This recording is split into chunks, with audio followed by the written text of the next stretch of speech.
नमस्कार, सहर्ष स्वागत आहे सर्व शेतकरी बांधवांचं आपल्या चॅनलवरती।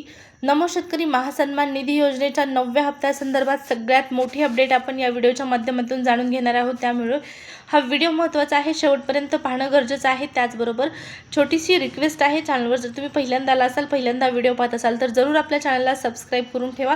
नमो शेतकरी महासन्मान निधी योजना, पीएम किसान योजना आणि पीक विमा संदर्भातल्या त्याचबरोबर कृषी विभागाच्या वेगवेगळ्या शेतकरी बांधवांसाठी असणाऱ्या योजनांच्या लेटेस्ट अपडेट तुम्हाला चॅनलवर पाहण्यास मिळतील। चला तर मग सुरुवात करूया व्हिडिओला आणि जाणून घेऊया नमो शेतकरी महासन्मान निधी योजनेच्या 9व्या हप्त्यासंदर्भात सगळ्यात मोठी अपडेट।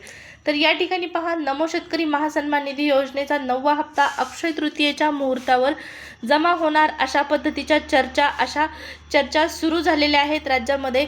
पण यामध्ये किती तथ्य आहे हे जाणून घेणं गरजेचं आहे। कारण पहा, नमो शेतकरी महासन्मान निधी योजनेचा जर 9वा हप्ता अक्षय तृतीयेच्या मुहूर्तावर जमा होत असेल तर चांगलीच गोष्ट आहे, परंतु शेतकरी बांधवांना काही गोष्टी माहीत असणं गरजेचं आहे।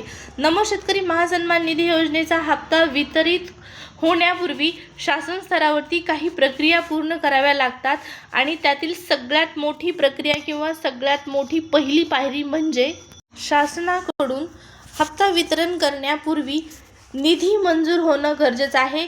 त्या हप्त्यासाठीचा जो काही निधी असतो, जी रक्कम असती ती राज्य शासनाच्या माध्यमातून मंजूर होणं गरजेचं असतं आणि त्यानंतर मग वितरण होण्यासाठीचा GR निर्गमित होतो। GR नंतर DBT प्रणाली 2 ते 3 दिवसामध्ये सक्रिय होऊन प्रत्यक्षरित्या लाभार्थ्यांच्या खात्यामध्ये पैसे जमा होतात। आता तुम्हाला माहीत आहे, 8व्या हप्त्यासाठी जी रक्कम होती, जो निधी होता, तो जानेवारी महिन्यामध्येच आपल्याला त्या संदर्भात मंजुरी मिळालेली होती, परंतु प्रत्यक्षामध्ये लाभार्थ्यांच्या खात्यामध्ये 8वा हप्ता कधी आलेला आहे तर मार्च महिन्यामध्ये हा 8वा हप्ता लाभार्थी शेतकऱ्यांच्या खात्यामध्ये जमा झालेला आहे। खरं पाहता, नमो शेतकरी महासन्मान निधी योजनेच्या 9व्या हप्त्याच्या वितरणाचा जो 4 महिन्यांचा कालावधी आहे तो पूर्ण झालेला आहे आणि अपेक्षित आहे आता या योजनेचा 9वा हप्ता वितरण होणं। परंतु वितरण होण्यापूर्वी सगळ्यात महत्त्वाचं आहे त्या हप्त्याला मंजुरी मिळणं, शासन निर्णय येणं, निधी मंजूर होणं आणि या गोष्टी झाल्याशिवाय हप्ता वितरित होत नाही। त्यामुळे ज्या काही बातम्या पाहत आहात किंवा ज्या काही अपडेट ऐकत आहात, माहिती घेत आहात की नमोचा 9वा हप्ता अक्षय तृतीयेच्या मुहूर्तावर जमा होत आहे, तर अशा पद्धतीचा कुठलाही नोटिफिकेशन, कुठलीही सूचना सद्यस्थितीला आलेली नाही। त्यामुळे अफवांवरती अजिबात विश्वास ठेवू नका। नमोचा 9वा हप्ता वितरणाचा कालावधी पूर्ण झालेला आहे।